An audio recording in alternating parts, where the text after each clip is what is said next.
नमस्कार विद्यार्थी मित्रांनो, Sardar Vallabhbhai Patel English medium school Yawal येथील ऑनलाईन क्लासेसमध्ये तुमचे स्वागत आहे। मी तुमची मराठी टीचर कुंदा नारखेडे मिस।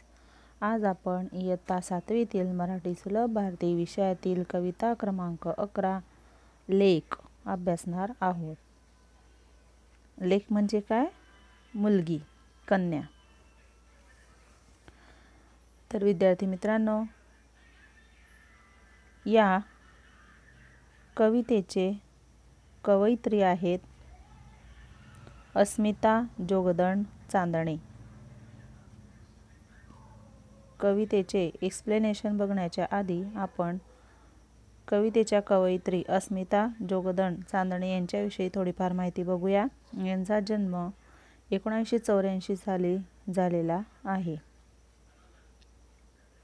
अस्मिता स्वाक्षरी, वेदनांचे भार, वलय, भूमी, माय मातीचं, लिंपण, काट्यातून उडती पंख हे त्यांचे कविता संग्रह प्रसिद्ध आहेत। विद्यार्थी मित्रांनो, कवयित्रीने या कवितेमध्ये लेक घरात वावरते तेव्हा सगळे घर हसरे, प्रसन्न व बोलके होते। तिच्या हसण्या रुसण्याने घराला घरपण राहते। लेकीच्या निरागसपणाचे सुंदर वर्णन या प्रस्तुत कवितेत कवयित्रीने केले आहे। बघा विद्यार्थी मित्रांनो, कवयित्रीने मुलीविषयी, कन्येविषयी या कवितेत वर्णन केलेले आहे। ती जेव्हा घरात वावरते, बोलते, हसते, रुसते तेव्हा घराला घरपण असते, असे सुंदर वर्णन या कवितेत कवयित्रीने केलेले आहे। तर चला आता आपण बघूया कविता लेक।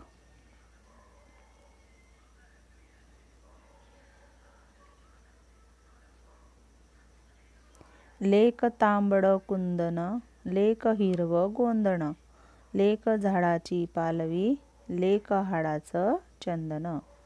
बघा इथे कवयित्रीने किती छान उपमा दिली आहे मुलीला।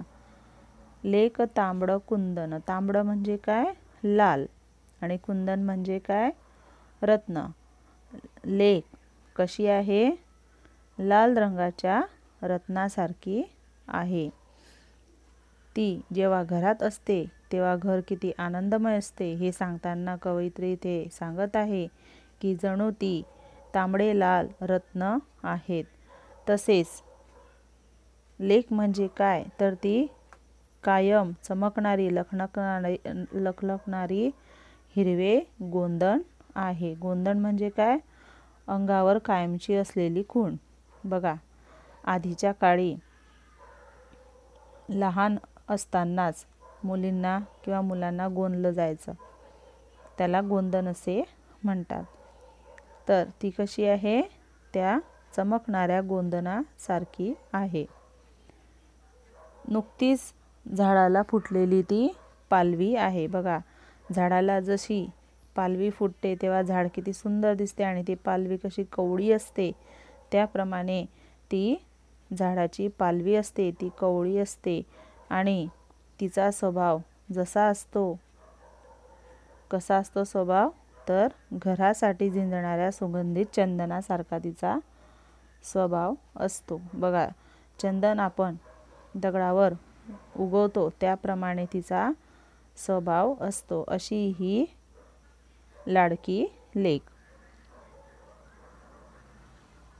लेक असता मनाची सारी काळजी मिटते, लेक असता घराची रोज समई पेटते। बघा माझी लेक जेव्हा माझ्या मनात असते तेव्हा, म्हणजे ती सतत ती मनामध्ये असते, तेव्हा माझी सगळी चिंता, माझी काळजी ही मिटलेली असते। आणि ती घरात असते तेव्हा ती घरामध्ये पेटलेली समई जशी असते तशी ती मला वाटते।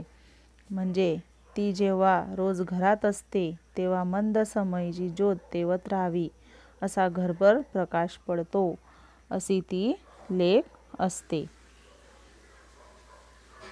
लेक नसता घरात आस लागते उरास, वेळ जागीच थांबते आणि मनही उदास। बघा लेक जेव्हा घरात नसते तेव्हा तिची मला खूप आस लागलेली असते, तिची ओढ लागलेली असते की ती कधी येईल. आणि वेळ ती घरात नसते तेव्हा असं वाटतं की वेळ आता इथेच थांबलेली आहे, वेळ आता इथेच थांबल्यासारखी स्तब्ध होते. त्यामुळे माझे मन उदास होते. तिच्या बिना वेळ वाया जात नाही. म्हणजे बघा, जेव्हा मुलगी सासरी जाते तेव्हा तिची खूप आठवण येते. जेव्हा ती घरात असते तेव्हा घरभर आनंद पसरलेला असतो, पण जेव्हा ती सासरी जाते तेव्हा ते घर उदास होऊन जातं. म्हणजे घरात शांतता पसरते. तेव्हा आपल्याला आस लागलेली असते की ती केव्हा येईल आणि केव्हा या घरामध्ये आनंद देईल, अशी ती लेक. पुढे बघा, अशी चिमणी बोलकी साऱ्या घरात हसते, थोडी रागावले तर मन रुसून बसते. बघा, खरोखर ही गोष्ट खरी आहे की ती जेव्हा घरात असते तेव्हा चिमणीसारखी चिवचिव चिवचिव करत असते. म्हणजे चिमणी जशी चिवचिव करत असते तेव्हा तशी ती त्या चिमणीसारखी बोलत असते. तेव्हा पूर्ण घर हे हसत असतं आणि ती घरभर हसत खेळत बोलत राहते, अशी ती लेक. आणि तिला जर थोडे रागावले तर ती मग रुसून बसते, तिला राग येतो. अशी ही चिमणी, अशी ही माझी लेक लाडकी. सारे जग ही रुसले तरी पर्वा करू नये, पण आपली पाकळी कधी कधी रुसू नये. बघा, सारे जग जरी आपल्यावर नाराज झाले, आपला त्यांना राग आलेला असेल, तरीही तुम्ही काळजी करायची नाही, पर्वा करायची नाही. कारण का? कारण आपल्याजवळ कोण आहे?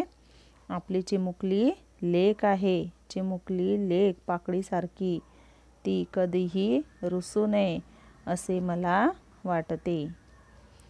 समोरचे समाजातले लोक आपल्यावर रुसले, आपल्याशी बोलत नसतील, तरी आपण कोणाची काळजी करायची नाही. पण आपल्याजवळ जी लेक आहे आपली, तिला आपण रुसू देऊ नये.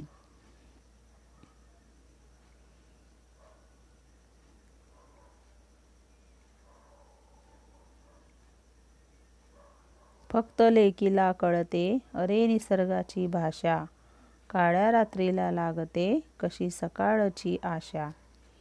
बघा, मुलगीच अशी मुलगी असते की तिला फक्त निसर्गाचे बोल कळतात. अंधाऱ्या रात्रीनंतर आश्वासक आशादायी सकाळ उगवते, अशी ती माझी लेक मला जीवनदायी व प्रकाशमय आहे. जीवन देणारी आणि प्रकाश देणारी, रात्रीचा अंधार दूर करणारी अशी ही सकाळची आशेची किरण बनून आलेली ही माझी लेक खूप लाडकी आहे. बघा, चित्रामध्ये तुम्हाला दिसतच आहे की आई लेकीला घेऊन बसलेली आहे, कवयित्री. आणि लेकीविषयी कवयित्रीने खूप सुंदर कविता लिहिलेली आहे. आणि कवितेमध्ये शब्द न शब्द हा खरा आहे. लेक अशीच असते. लेक माया लावते, प्रेम लावते. मायेचा जिव्हाळा म्हणजे कोण? तर माझी लेक. अशा प्रकारे इथे तुमची कविता संपलेली आहे. सर्वांनी कविता पाठ करायची आहे. खूप सुंदर कविता आहे. Thank you.